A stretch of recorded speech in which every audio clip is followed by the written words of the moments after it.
Dr. Joel N. Myers is founder and chairman of AccuWeather and has been recognized as one of the greatest entrepreneurs in American history. A confirmed leader and extraordinary visionary, Dr. Myers has successfully led AccuWeather to become the largest and fastest growing global source of weather forecasts and warnings with proven superior accuracy. Today, the company reaches nearly 2 billion worldwide through digital media, as well as through radio, television, newspapers, and the 24/7 AccuWeather Network channel. Dr. Myers was appointed to the Committee for Economic Development of the prestigious Conference Board, where he serves on the Education Committee. At Penn State University, he served on the faculty for 17 years and is an influential member of the Board of Trustees for 33 years. Dr. Myers, in 2015, founded Dad's Resource Center. Of his many awards and accolades and philanthropic adventures, Dr. Myers is most proud of his special relationship with his 7 children and 10 grandchildren. 7 children, 10 grandchildren. I aspire to that, to the grandchildren part. It's my pleasure to introduce the Symposium Organizing Committee's advocate and champion for greater father involvement in the lives of children and families, Dr. Joel N. Myers. Well, good morning, and thank you very much for the opportunity to be before you today. It's actually my pleasure, and hopefully there are a few things I'll say that'll be beneficial. I started the Dad's Resource Center 4 years ago, I guess now, because I wanted to help children of divorced parents, as well as fathers who have been thrust into the unfamiliar role of being a single dad. We began in Center County, where Penn State University is located, and hope to spread statewide and eventually across the nation.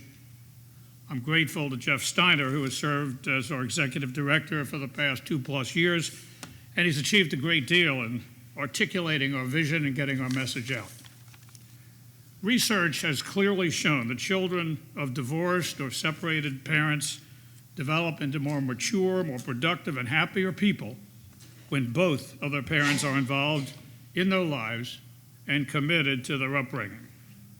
Although the laws of most states, including Pennsylvania, theoretically look upon both mothers and fathers as equals in custody disputes, the practical reality is that there are many situations where fathers want to be involved in their children's lives, but when opposed by the mother, often face a bigger challenge and a higher hurdle to secure equal custody rights and custody time due to archaic or outmoded ways of thinking. Divorce and the breakup of a family is usually very difficult for all parties involved, even if the environment in the family unit pre-breakup was not ideal. Emotions can run high during the breakup of a family, and it may take a great deal of time for things to sort themselves out. The Dad's Resource Center was established to help fathers better understand what is coming after the breakup of a nuclear family, so that they can plan ahead and develop a vision of what they want and make good decisions about the custody of their children as early in the process as possible.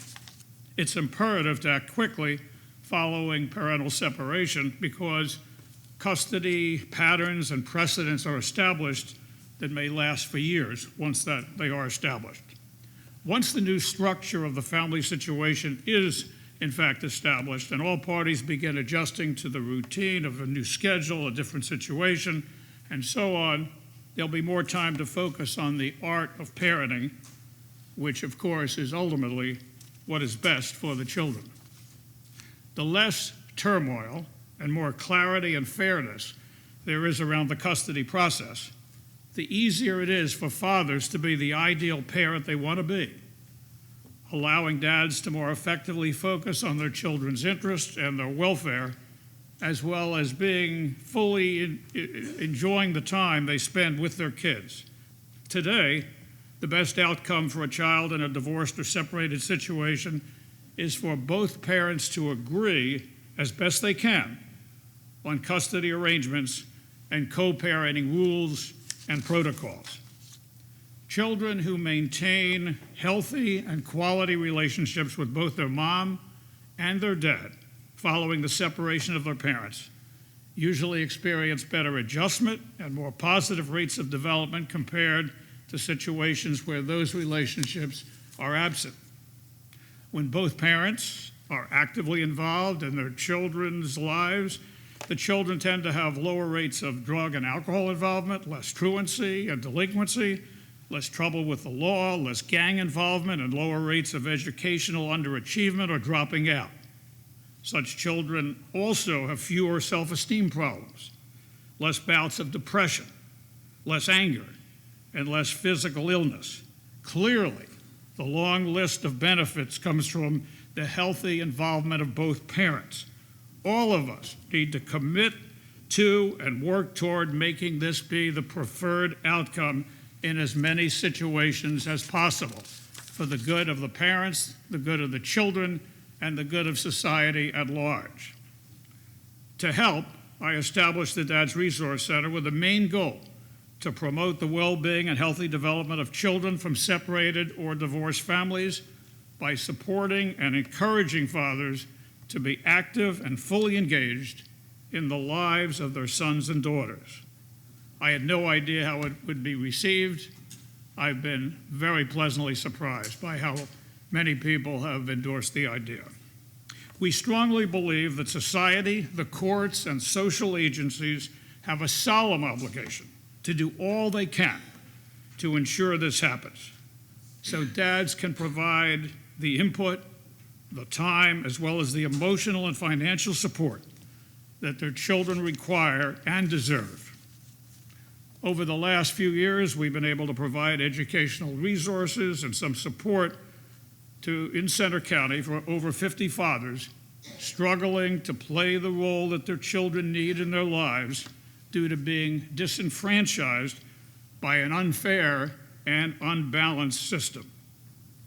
To understand the present landscape and the challenges that fathers face, it probably helps to briefly discuss some of the biases we have uncovered and some of the factors that prevent fathers from achieving equality in custody arrangements, including biases of the court system and the woefully insufficient resources to support fathers who want and expect to play a significant role in their children's lives. This is more true today than ever before because, amazingly, the living circumstances of between 1/3 and 1/2 of all of the children in the United States are currently determined by family courts and the related agencies such as Child Protective Services and the Office of Children's Support Enforcement. What we have found is that the family courts perform dismally because they are using outmoded approaches to complex problems or they're understaffed. They seem decades behind in the realities of modern American life. With such a large percentage of our children at their disposal, their dysfunction has become a major state and national crisis. Now, we know that despite what the law states, judges tend to grant primary custody to moms for no other reason than tradition. We also know that single fathers have at times been somewhat maligned in the press by being labeled irresponsible or deadbeat. These kinds of biased comments and negative generalizations sometimes are used to describe divorced dads, but they would not be tolerated if used against protected classes. As a scientist by training, I tend to dig for facts. So we conducted a study of the custody time that was awarded to fathers by Pennsylvania courts, picking at random 50 cases in each of 14 counties, 14 times 50. Of the resulting 700 contested custody cases we examined, mothers received 69% of the custody time compared to 31% for fathers. Mothers received full or primary custody in 496 cases, while fathers received just 100, and there was shared custody in 104 cases. This simply does not seem fair. Remember, these are contested custody cases that wound up in court. Knowing these outcomes, attorneys often caution fathers not to waste time and money going against the system, and often urge fathers to settle for less time than they really want and deserve. Our research has also shown that human service and county agencies tend to be staffed primarily by females. Of course, this in itself does not mean that they're biased, and I'm not implying that. However, it may give the appearance of bias and possibly prevent fathers' point of view from being adequately heard and represented. It may also result in the father's voice being considered less influential in some situations as it might or should be. To ascertain the facts, we did a study of the ratio of male to female staffers in offices of children and youth in every county of Pennsylvania. The breakdown by gender of the staff even surprised us. It is 82% female and 18% male. This disparity was even greater with the supervisors, where 84% were female and 16% male. This is a ratio of 6 to 1. Now let's examine the very worst component of some family breakups, and that is abuse. Any kind of relationship abuse is horrible and inexcusable, and is destructive to the adults involved, as well as potentially harmful to the children. This includes physical abuse, sexual abuse, and psychological abuse. Let me be clear.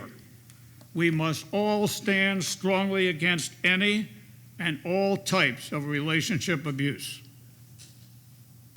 According to the One Love Foundation, 1 in 3 women and 1 in 4 men will experience relationship abuse in their lifetime. 1 in 3 and 1 in 4, including physical, sexual, and psychological abuse.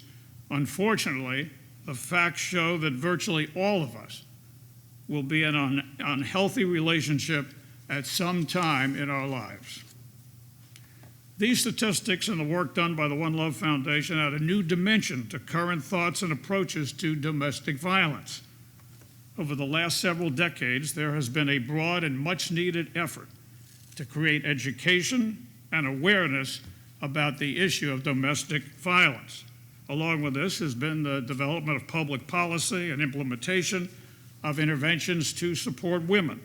This is a very important issue, and violence or abuse of women is in the news virtually every day and has helped spur the Me Too movement.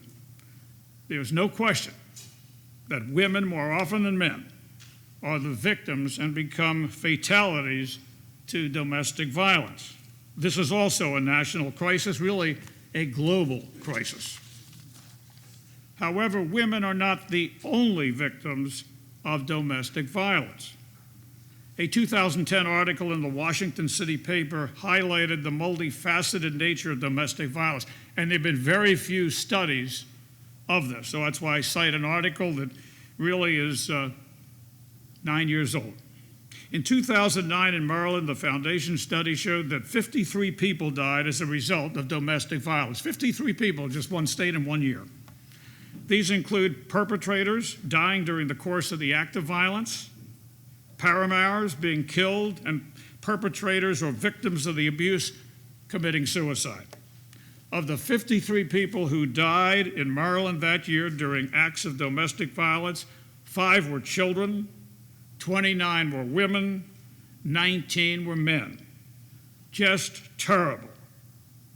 Seems to represent a multiple failure on a lot of scales. We can and must do better. Through decades of advocacy, advertising campaigns, and the implementation of legislation, the term domestic violence has become synonymous with men acting violently toward women. However, according to the National Institute Partner in Sexual Violence report in 2010, 26% of men reported that they had been the victim of physical violence by an intimate female partner. we suspect those numbers are too low. Of all the domestic violence reported, 26% men. It's been tough for society to recognize how frequently the female partner abuses the male partner, and equally tough for males to accept or admit to themselves, let alone to anyone else, that they are actually or have been physically abused. Excuse me. Even if men bring themselves to acknowledge that they have been abused and call it out by name, they're reluctant to report it because they often fear being ridiculed, primarily by other men. We are conducting a survey of protection from abuse orders, or PFAs, in Pennsylvania. We looked at the PFA data for a dozen Pennsylvania counties in an effort to quantify how the use of PFAs to gain leverage in matters of custody might exist or be used against one of the parents. While this study was underway, we learned a lot about PFAs, and we did Jeff did a PFA informational video series to assist those who have been placed under PFA orders to help them avoid the severe ramifications that come from any violation of those orders. And we're not making a judgment for any other people whether they're guilty or not. As we shared our message, we also learned about some other subtle and not so subtle biases against single dads. For example, almost all protection from abuse orders that are granted are for women against men, which seems outsized given the statistics that the various surveys show. Some counties in Pennsylvania report 100% of PFAs are granted to moms against dads, 100%. It appears that in Center County and elsewhere, virtually every request for a temporary protection from abuse order is granted, often without contemporaneous hearings. One asked a question that without due process, how much harm is being done to fathers who might be falsely accused, as well as to their sons and daughters when the father is arrested, sometimes right in front of the children, and is made to look bad and is falsely torn down as a role model. In some custody cases, the judges appoint a guardian ad litem to play an important role in making custody and related decisions, and the guardian is paid, in effect transferring these responsibilities from the judge to a third party, and we're just gathering data on this. In some cases, the appointed guardian has enormous sway over the custody decisions made by the court. So clearly, it becomes obvious that the standards and procedures that guardians should follow and their training and their reporting should be important. Seems obvious. Yet our research has uncovered a woeful lack of oversight and professional standards for the appointment and training of guardians ad litems. In fact, we've uncovered none. The more we tried to gather information and dug into this issue, the more concerned we became that qualifications and standards to become a GAL were almost non-existent. We tried to conduct surveys of the use of GALs by the courts in every county in Pennsylvania, all 67 counties. As with the PFA research, our efforts to quantify potential biases against fathers face significant institutional resistance. Despite professional requests and ultimately even the use of right-to-know requests, astoundingly, only 15 of the 67 counties in the state of Pennsylvania provided any information to us. 15 out of 67, request after request, using legal requests and so on. And many of those counties acknowledged they did not even track the appointment of guardians, nor did they have records of such, in which custody cases they were used. To say this is problematic is the understatement of the year, because GALs have significant say in the decisions that courts make about the ultimate custody of children. We have no idea whatsoever how effective guardians are in ensuring that children get the amount of access to both parents that they need, because there appears to be no guidelines to follow, nor basic requirements for the appointment of a GAL, and no formal reporting that guardians are required to make to the county or the court. Now, we hope there are some somewhere. We just haven't been able to uncover them. We were not able to uncover what a person needed to do to get appointed by a judge to begin collecting a fee from the county or the parents. When all of these independent studies and facts are taken together, it becomes extremely obvious that in Pennsylvania, the various agencies and the county courts are doing a terrible job of ensuring that fathers are present in the lives of their children. This poor result is intensifying societal problems, harming the development of our children, and causing higher costs to the taxpayers and corporations that pay tax. We desperately need a fair system of evaluating custody arrangements. First, by encouraging separating or divorced couples to recognize the importance that each of them play in the healthy development of their children and not to use their children as a weapon. In situations where shared custody cannot be worked out between the parents for the best benefit of the child, we want attorneys, judges, and guardian ad litems to have a more equitable view of the important role of both moms and dads.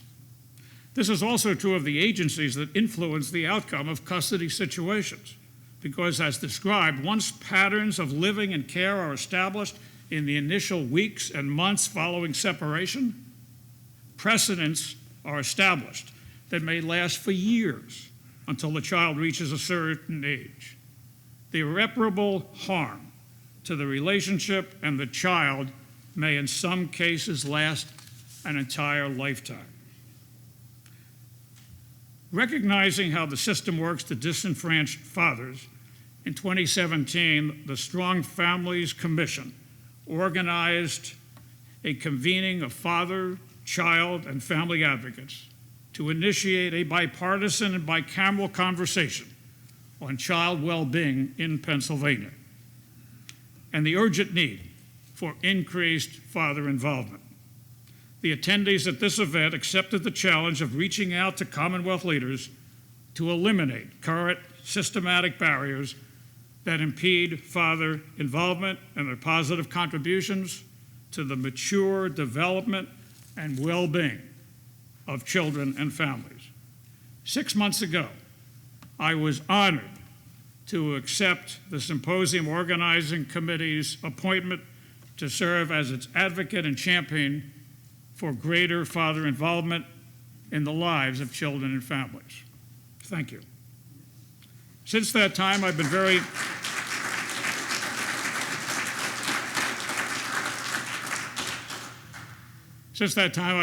impressed by the quality of the leadership of the Symposium Organizing Committee, including its chair, Reverend Wilson Good Sr., co-chairs David A. Weiler, Dr. Catherine Lobaugh, and Amy Sagan, as well as Dr. Rufus Sylvester Lynch's tireless work.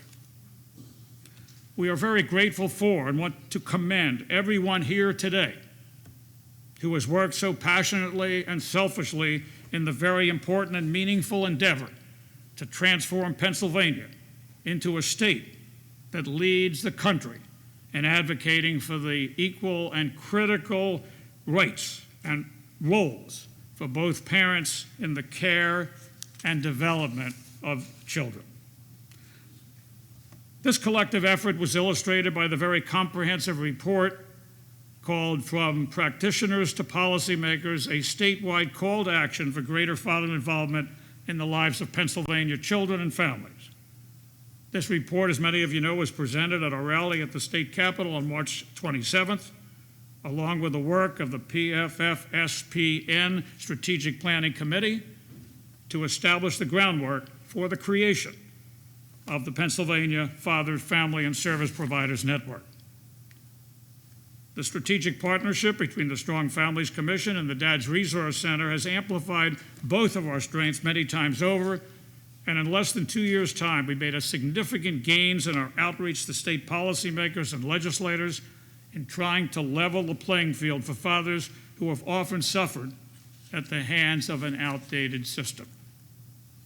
The time to make the necessary reforms is now. We've established the momentum, and we've been encouraged by how many people and state agencies readily acknowledge the problems we have identified and are open to doing something about it. We have helped to bring these to light, and now that they're out in the open, there is increasing support throughout the Commonwealth for doing something about this. The most immediate item that can help us achieve our collective goal is to see Senate Bill 476, sponsored by Anthony Williams, to establish the Pennsylvania Commission on Greater Father Involvement, that be enacted into law as soon as possible. Study after study shows what we already know. Children develop more fully and have a greater chance of being successful in life and become less of a drain on society when both parents are actively involved in their upbringing. Because of the time and dedication of so many in this effort, we now have the opportunity to achieve great progress on behalf of children.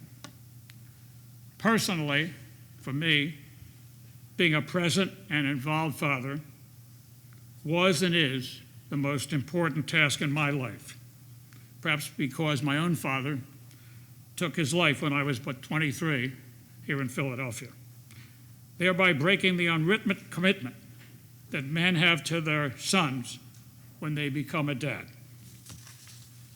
Whatever the reason, and I gotta believe that's part of it, I have found being a father has given me the most satisfaction and pleasure in my life. I have 7 children. The oldest is 53, the youngest is 16, and my daughter, who, when she turned 40, said, "Dad, you may not be..."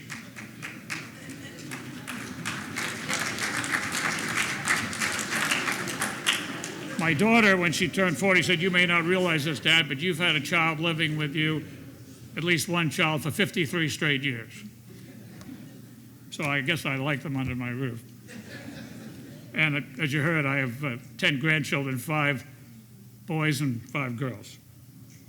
So I'm very grateful to be able to join everyone here today for this worthy cause, to do what we can to ensure that every child in the state of Pennsylvania has the appropriate involvement and contribution from both of their parents.